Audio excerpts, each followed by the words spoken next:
impõe a visão da Previdência Complementar. Em Portugal, nós vamos ouvir o professor Daci o destaque, e o Daci foi secretário da Previdência Complementar do Ministério da Previdência Social. Então, ele sabe coisas que a gente não sabe. Boa tarde a todas e a todos os presentes. Quero saudar aqui o presidente desse painel, o ministro Carlos Alberto Reis de Paula. É um prazer, é uma honra participar aqui de uma mesa sob a sua presidência. Saudar aqui o meu colega de mesa, o professor Pedro Romano Martinez, que nos deu aqui uma aula sobre a Previdência Complementar em Portugal. Vejo que há pontos comuns e também aspectos diferenciados em relação ao nosso modelo de Previdência Complementar. Cumprimentar a comissão organizadora, que nas pessoas do acadêmico Nelson Manrich, o presidente da academia. Muito obrigado pelo convite, pelo honroso convite, acadêmico Valdir Florindo e também a acadêmica Ione Frediani. Um evento dessa magnitude, com certeza, é sempre um grande desafio.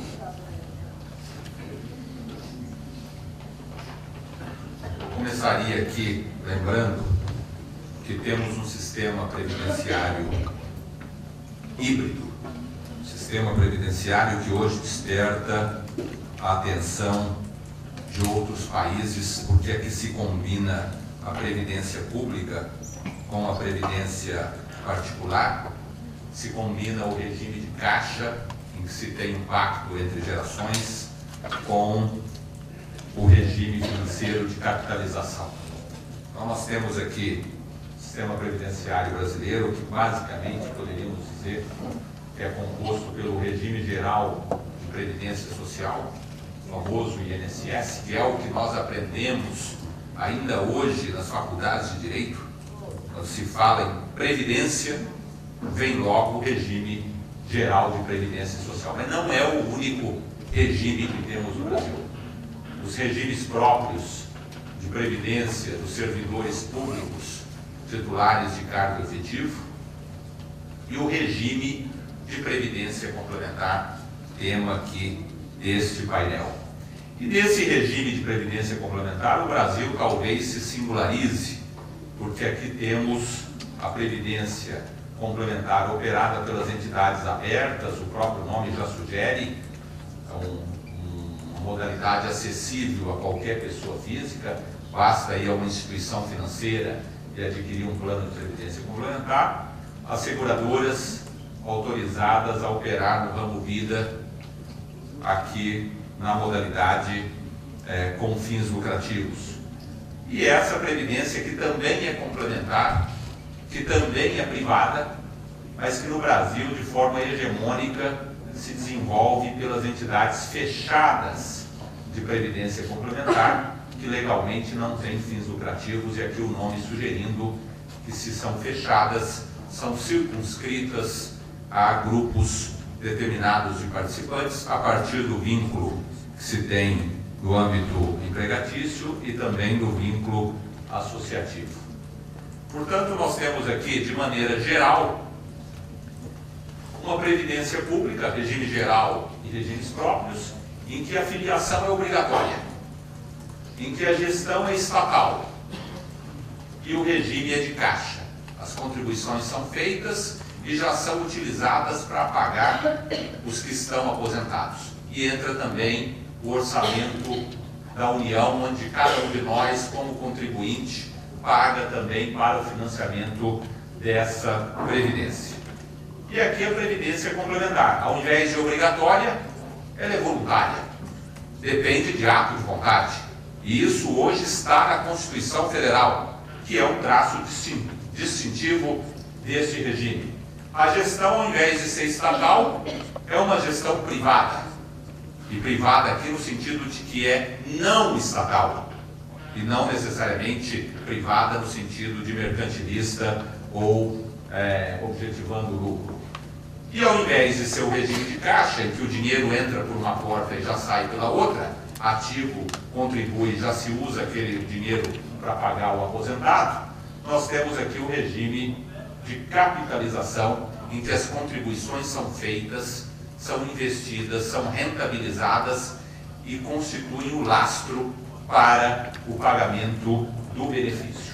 Esse benefício, que na Previdência Complementar decorre das contribuições do empregador, que no caso assume a condição de patrocinador, na verdade seria um copatrocinador, as contribuições dos participantes, às vezes, a depender do plano, as contribuições dos assistidos, mais o retorno dos investimentos.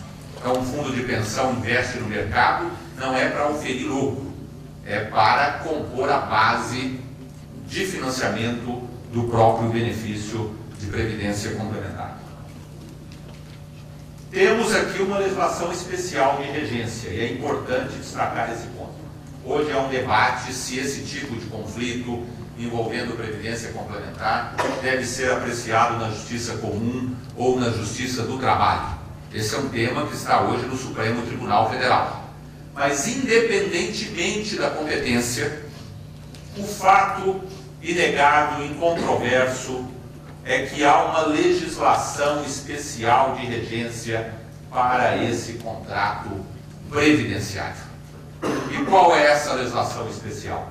Uma lei complementar, que é a Lei Complementar 109, de 2001, completou agora 10 anos, ainda é uma lei em processo de absorção, uma legislação que está ainda sendo afirmada em toda a sua plenitude.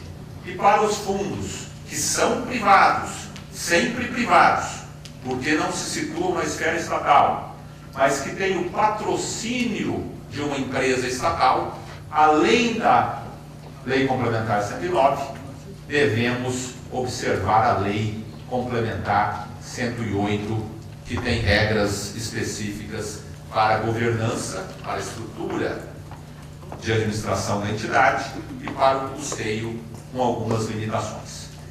Me parece que esse aqui é o ponto-chave. Quer dizer, esteja a matéria na Justiça Comum, esteja a matéria na Justiça do Trabalho, esteja um processo em discussão no Superior Tribunal de Justiça ou no Tribunal Superior do Trabalho, temos duas leis complementares que devem ser observadas porque regulam esse contrato previdenciário. E aqui me atendo à entidade fechada de previdência complementar, conhecida como fundo de pensão ou fundo de previdência. Isso foi uma cópia do direito americano, em que se tem o pension fund, e lá pension é previdência, de modo que a tradução literal deveria ser fundo de previdência. Mas o que pegou no Brasil foi a expressão fundo de pensão, ainda que pensão aqui seja algo um pouco diverso da aposentadoria como essência. Mas essa entidade fechada de previdência complementar é entidade privada porque não pertence ao Estado, pertence ali aos particulares, aos participantes e assistidos. O objetivo dessa entidade, o objetivo exclusivo pela Lei Complementar 109, é operar com autorização do órgão federal de supervisão, hoje a Previc, Superintendência Nacional de Previdência Complementar, planos de previdência complementar. Esse aqui é um outro ponto vital. O empregador não pode hoje, pelo marco regulatório, pagar benefícios de previdência complementar diretamente, como pôde no passado. Hoje, benefício de previdência complementar só pode ser pago, nos termos da lei, por entidade de previdência complementar. Por isso, aqui tem um aspecto importante para caracterizar essa relação. Não é uma relação que tenha como referência o próprio empregador.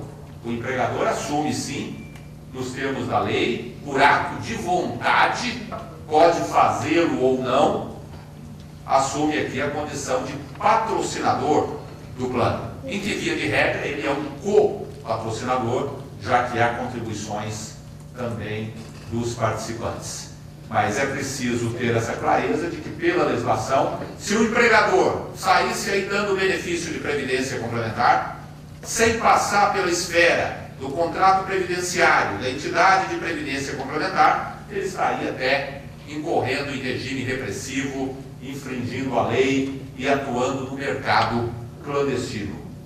O regime é de capitalização, daí a necessidade inafastável do custeio prévio. Não há como conceder benefício, não há como majorar benefício sem o prévio custeio, em razão desse regime de capitalização, que é um comando constitucional, no artigo 202 da Constituição Federal, e também pela Lei Complementar 109, no seu artigo 18. Um outro traço fundamental desse setor: o participante adere ao plano de previdência complementar ou dele se desliga por ato de vontade. Foi-se o tempo, lá atrás, em que se assinava um contrato de trabalho e, olha, assina aqui também um contrato de previdência. Ou, às vezes, até a previdência fazendo parte do contrato de trabalho. Não mais. A legislação não admite isso. De modo que hoje alguém pode ser empregado numa empresa e optar por não aderir ao plano de previdência. Que eu diria, ministro, que seria um mau negócio para esse empregado. Mas ele pode fazê-lo, pode optar por não se vincular ao plano. E a legislação hoje, de forma expressa, admite que esse empregado venha a se desligar da empresa e continue vinculado ao seu plano de previdência complementar pela figura do alto patrocínio e pela figura do benefício proporcional diferido. De modo que esses aspectos evidenciam que essa relação previdenciária tem uma autonomia, tem traços distintivos, de modo a não se confundir o contrato previdenciário com o contrato clássico de trabalho. Todo plano de benefícios tem um regulamento, que nós chamamos de contrato previdenciário. E uns até dizem, bom, aí é uma dificuldade dos senhores, porque esse contrato não tem nome de contrato, tem nome de regulamento. E às vezes no direito administrativo o regulamento é outra coisa. Mas o fato é que pela Lei Complementar 109 de 2001, o regulamento do plano é o contrato, porque ele é que fixa idade mínima, carência, elenco de benefícios, formas de custeio, forma de correção de um benefício de aposentadoria. Por isso, esse regulamento, esse contrato previdenciário é a Bíblia que deve nortear essa relação de previdência complementar. Esse contrato de previdência complementar não se confunde com o contrato de trabalho. E aí temos aqui o artigo 202 da Constituição Federal, no seu parágrafo 2º, que diz que as contribuições do empregador, os benefícios e as condições contratuais previstas nos estatutos, regulamentos e planos de benefícios das entidades de previdência privada não integram o contrato de trabalho dos participantes. É um comando constitucional. O contrato de previdência complementar não é ali uma mera relação do patrocinador com o participante. Depende da anuência do Estado por meio do órgão federal de supervisão, que é a Previc. É preciso emprestar a esse contrato uma presunção de legalidade, uma presunção de credibilidade, uma vez que para ser aprovado, para entrar em vigor, depende da anuência do Estado. É uma relação contratual que depende de ato de vontade, mas para produzir efeitos é pressuposto inafastável a aprovação por um braço do Estado, por esse órgão federal de supervisão, a Previc. E concessão e majoração de benefício de acordo com o contrato previdenciário. A previdência complementar, portanto, tem regras próprias, e aqui eu me permitiria reproduzir esse dispositivo da Lei Complementar 108, que fala em reajuste. Os reajustes dos benefícios em manutenção serão efetuados de acordo com critérios estabelecidos nos regulamentos. Então não se pode invocar o princípio da previdência pública, não se pode invocar o princípio geral de isonomia, um princípio de que foi dado para o pessoal da ativa, então tem que dar para o pessoal aposentado, porque tem que se verificar critérios estabelecidos nos regulamentos. E mais, um comando objetivo: vedar o repasse de ganhos de produtividade, abono e vantagens de qualquer natureza. O que pretendeu a lei aqui? Se o benefício de previdência complementar tem vocação de perenidade, tem natureza permanente, não se pode pegar carona com vantagens ou benefícios que têm natureza transitória. Não combina uma coisa com a outra. De modo que esse comando legal, a meu ver, precisa realmente ser afirmado. Temos aqui hoje, para reflexão, essa realidade. 2 enunciados do TST, enunciado 51 e o enunciado 288, que estabelecem que valem as regras previdenciárias, e aqui sendo adotados para a previdência complementar, na data da admissão do empregado da empresa. E aqui se invoca conceito de empresa, de empregado, de regulamento da empresa, data de admissão na empresa, o que me parece que esses enunciados se basearam em precedentes anteriores a essa legislação, levando em conta o contrato clássico de trabalho.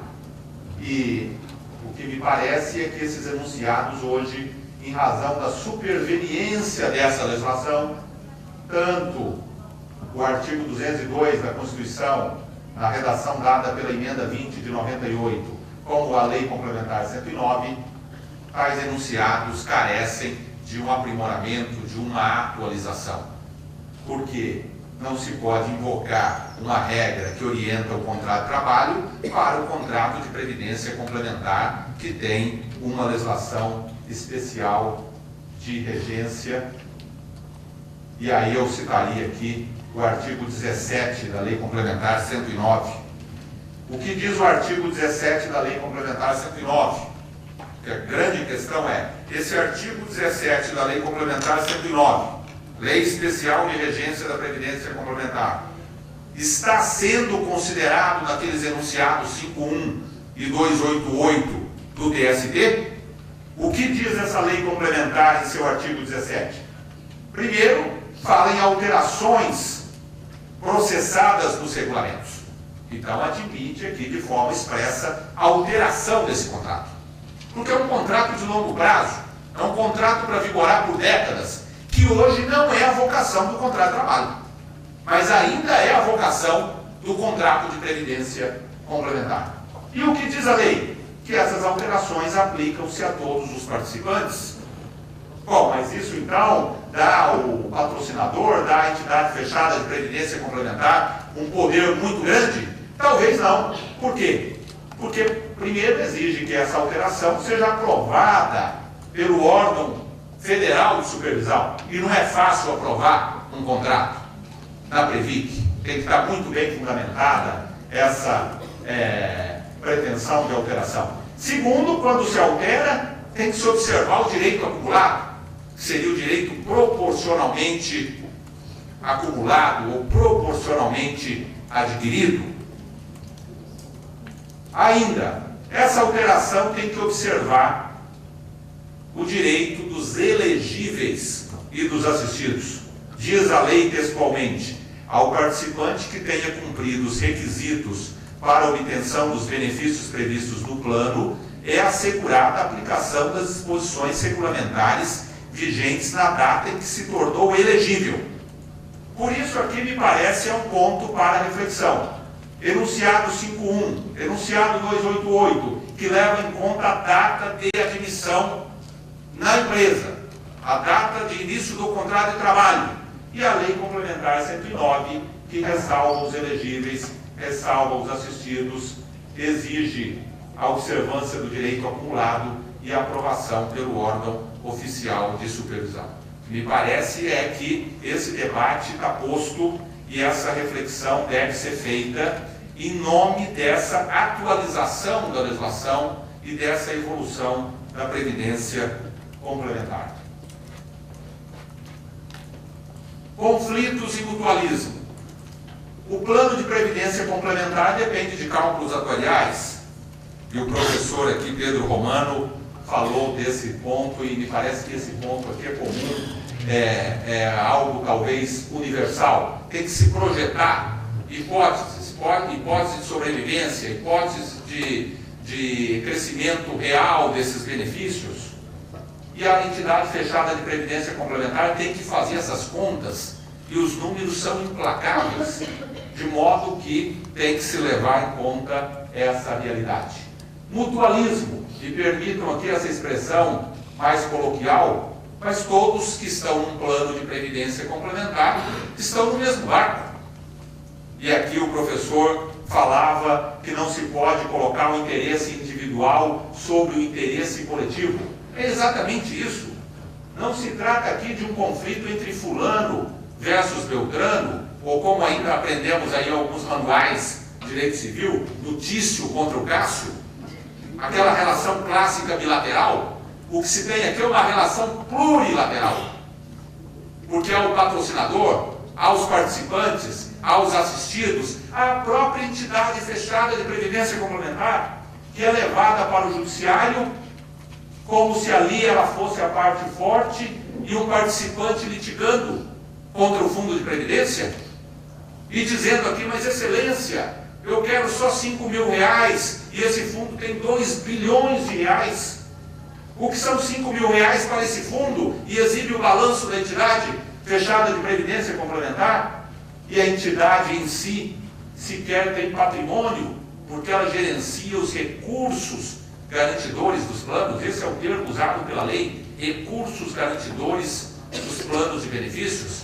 Então não há como um aposentado do Banco do Brasil reivindicar algo contra a Previ e dizer que a Previ esbanja patrimônio com mais de 100 milhões de reais, já que aquele patrimônio pertence a mais de 100 mil participantes e assistidos. Não há bônus sem ônus. Nós temos aí, na verdade, um conflito contributivo, de modo que aqui, professor Pedro Romano, acho que temos uma coincidência total. Quer dizer, como se apresenta às vezes esse conflito, se despreza o mutualismo, e é importante que os magistrados considerem que não se tem ali A contra B, mas muitas vezes o conflito do fundo ou do participante contra o fundo é um conflito, ministro, entre participantes. Por quê? Porque o plano busca o equilíbrio financeiro e atuarial, e um benefício dado, ou uma correção feita, sem a previsão no contrato previdenciário, sem o devido custeio, o que é que vai se ter? Um desequilíbrio. E na ocorrência de um desequilíbrio, de um déficit, todos serão chamados para pagar a conta. Por fim, aqui gostaria só de mencionar essa questão que hoje está também na ordem do dia, que diz respeito à prescrição. Mais precisamente, as súmulas 326 e 327 do TST, na sua última edição em 2011, que hoje tem gerado alguma preocupação e alguns debates, porque se coloca ali, ou pelo menos ao que parece, em algumas interpretações, a súmula estaria mais garantindo uma prescrição parcial e colocando a prescrição de fundo de direito como algo de difícil ocorrência, a ponto de se ter agora algumas ondas, algumas levas de ações que buscam questionar atos da década de 80, sob a alegação de que estariam prescritas as prestações, mas não o próprio direito discutido, e com isso seria possível fazer um debate sobre matérias talvez já superadas. Isso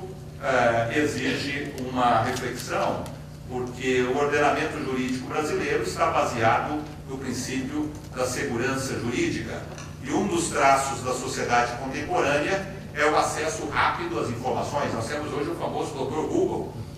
Qualquer palavra, qualquer direito, qualquer matéria se digita e já tem tudo ali. Antes era preciso ir ao livro, nem todos tinham livro, E hoje o acesso à informação é muito rápido, de modo que os prazos prescricionais no mundo inteiro estão se reduzindo.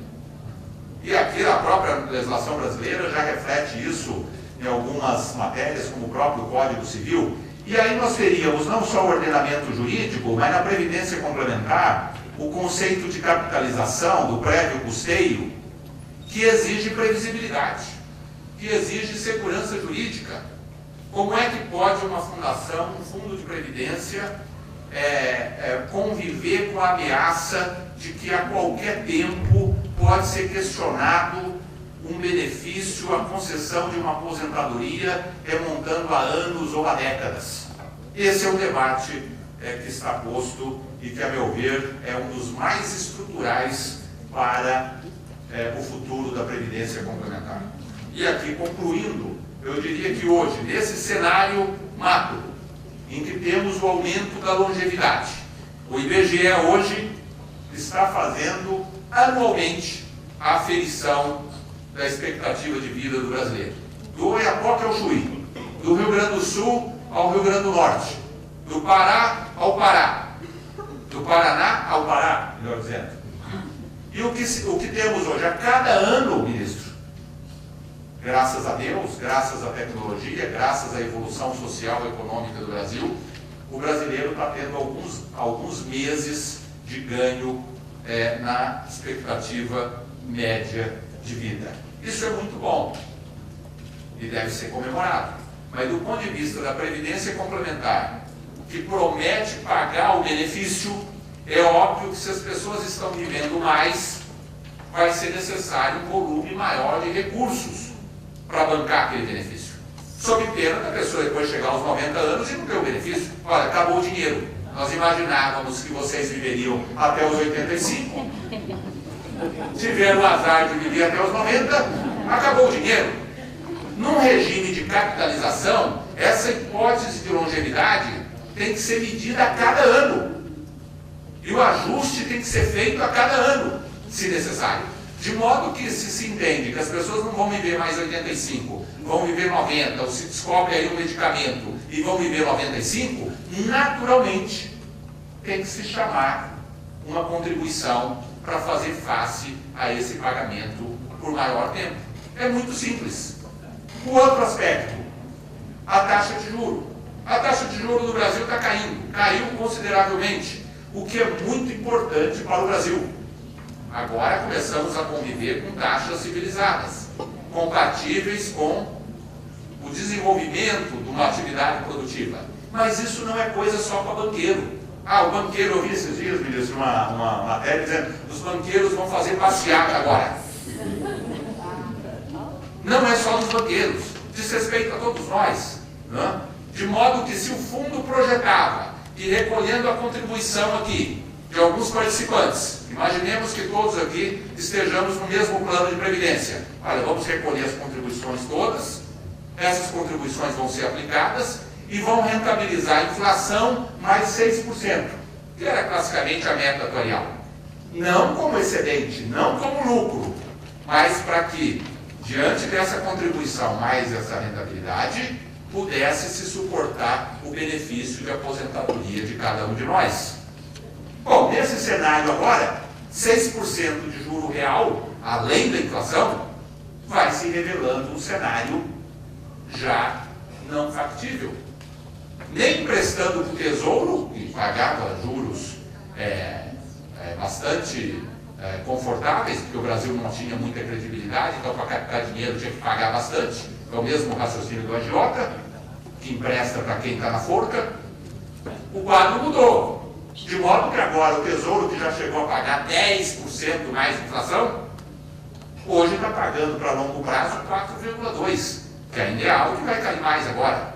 Bom, então esse valor que eu recolhia, que meu colega recolhia no plano, isso era investido, primeiro protegia da inflação, segundo, tinha que rentabilizar, porque essa rentabilidade era usada no cálculo atuarial. Se não é mais 6, vai ser 4, vai ser 3, vai ser 2, óbvio que a contribuição vai aumentar.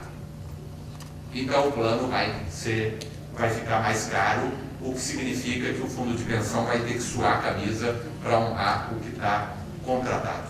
Então, nesse quadro, nós temos um desafio ainda maior em termos de previdência complementar. E aí eu acredito que o Judiciário tem um papel importante nesse processo de aprimoramento do regime de previdência complementar, no sentido de dar a proteção necessária para o participante assistido e também para a própria entidade fechada de previdência complementar, que precisa do ambiente de previsibilidade para honrar os seus compromissos. Eu diria que o tema da previdência complementar é um tema hoje que veio para ficar e que tem mais futuro do que passado. Muito obrigado.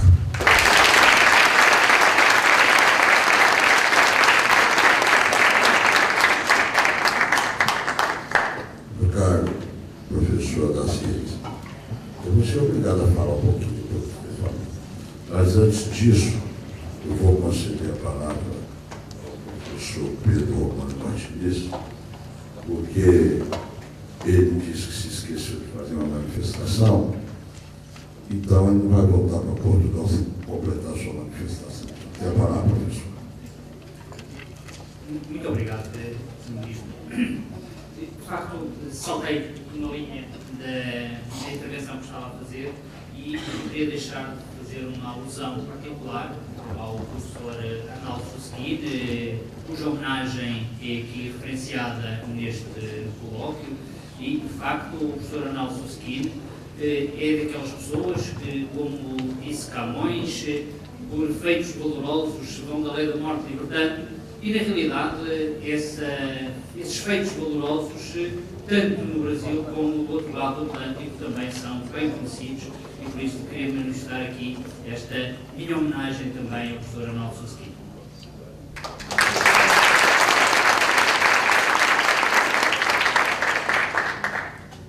Mas vocês não estão se importando com o horário, não, porque agora fizeram a mesma pergunta que eu vou repassar para o professor Cadastreiros.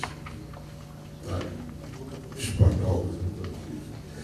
Se o trabalhador muda de emprego, o que acontece com a sua expectativa de comprar do fundo? Obrigado pela pergunta. Hoje nós temos na legislação a figura da portabilidade, de modo que a pessoa, esse sujeito está vinculado ao empregador, adere por ato de vontade ao plano de previdência complementar.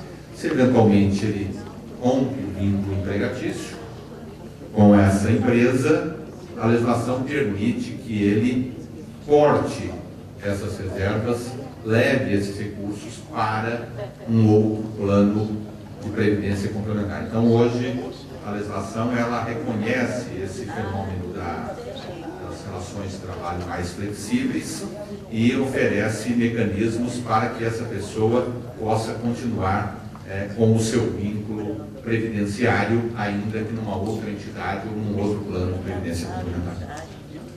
Obrigado, professor. Aliás, já que se falou telemática, portabilidade, hoje nós não sabemos disso, os senhores que portabilidade de telefone celular, pode, hoje o duro hoje é você carregar o seu conhecimento. E hoje nós estamos com um mundo tão moderno que nós só sabemos muita técnica, pouco sabemos. Eu recebo, tenho muito de hoje sobre tudo, e minhas netas e filhas, que ficam tudo na base da tecnologia, perdendo a capacidade de reflexão. Esse é um negócio extremamente desafiador no processo educativo. Mas eu queria, meu querido Anassi, fazer 2 ou 3 ponderações sobre o que você falou. Ao final, primeiro, as preocupações suas são as preocupações judiciais. Normalmente as pessoas acham que nós somos muito distantes do mundo. Às vezes estamos mesmo, mas na maior parte nós estamos. Segurança e previsibilidade, se você quer saber, isso é imanente ao direito. Se, na minha ótica, aliás, a ótica de qualquer pessoa que começa a estudar direito, se a gente estudar na tal de filosofia do direito, de forma simples, o direito existe, sabe por quê? Para pacificar. O direito, porque a justiça existe no fundo. Por que existe justiça? É porque é um conflito. E por que a justiça está presente? Para pacificar. E como pacifica? Dando segurança, e para ter segurança tem que ter previsibilidade. Então tem o mesmo. Agora nós temos conceitos. Você levantou o problema da prescrição. Olha, há temas, eu falo aqui para meus queridos professores, com quem eu sempre continuo aprendendo, há temas que a gente vai morrer discutindo sobre eles. A prescrição é um dos temas mais simples, mais complicados que eu conheço. Não sabia a verdade. Porque vamos estabelecer um princípio. Quando a Constituição veio e mudou a prescrição, nós temos que admitir um fato. Não mudou para ficar como era antes. Não há mais prescrição penal. A prescrição talvez é quinzenal, acabou a história. Acabou a história. Prescrição penal era antes. Está como regulado na CLT. O que existe, é uma discussão teórica, é que em relação ao contrato que se extingue, aí a pessoa tem 2 anos para ajuizar uma ação, a não permitir que sua pretensão fique prescrita. Tecnicamente é isso. Mas a pretensão é sempre quinzenal. Inclusive, alguns estudiosos dizem que os 2 anos tem nem natureza prescricional, tem natureza decadencial. Eu não vou discutir isso, não é democracia. Agora, certo, não me interessa. Olha aqui. Então, o fato é o seguinte. Então, vamos estabelecer um princípio. Essa súmula que você se referiu, a 296, estou trocando, 326, 327, se você bem acompanhar, ela já foi objeto de uma reflexão na semana do TST, ano passado. E nós voltamos a ela. Você sabe por quê? Não é que a gente não saiba o que fazer. É porque os problemas, quanto mais a gente decide, mais angústia a gente tem. Então a gente fica descobrindo com as decisões que a gente tem que fazer um acerto aqui e outro lá. Eu me recordo da semana do ano passado, e eu vou ser específico, e essa súmula, quando nós acabamos de fazer, eu e o ministro Maurício Delgado, nós conversamos muito no debate anterior. Quando chegou na sexta-feira, o Maurício falou que não dormiu direito, nem eu. E chegou na sexta-feira, para não levar para a discussão final, nós começamos a fazer uma figuração, entendíamos que queria provocar confusão. E agora tudo que chegou, posso parar de falar, que eu estou aqui esperando você chegar. Aí, o que nós fizemos? Conversar com o ministro da Lazer, então vamos ficar assim. Agora nós fizemos uma nova relação, tentando se aproximar daquilo que está sendo o espírito prevalente. Mas essa preocupação que vocês têm, sobretudo em relação, porque nós sabemos de toda essa conceituação, são 2 coisas distintas. Mas há uma vinculação com... Porque o fundo fechado e o fundo aberto, você mostrou bem. Aliás, você fez uma bela palestra, nem desconhecia, não, uma bela palestra. Você entende? Gostei. Porque as palestras são boas quando as coisas são precisas e objetivas. Quando você entende. Agora, eu costumo dizer, eu estou terminando, sabe o que é? E aí eu vou contar a piada para vocês. Você sabe que a coisa mais difícil do mundo é ser simples. Eu costumo sempre dizer isso.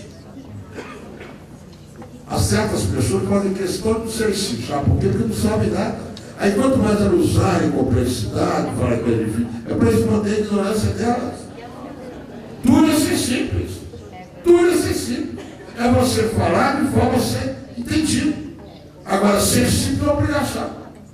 Porque quando você fala, você quer ter uma interlocução, você quer ser compreendido. Então você não pode usar máscara. Você tem que ser preciso e objetivo. E buscando precisão e objetividade, e clareza, que eu quero dizer aos senhores que, como professor, a conferência está descendo as escadas, eu agradeço aos senhores e declaro encerrado o trabalho dessa mesa.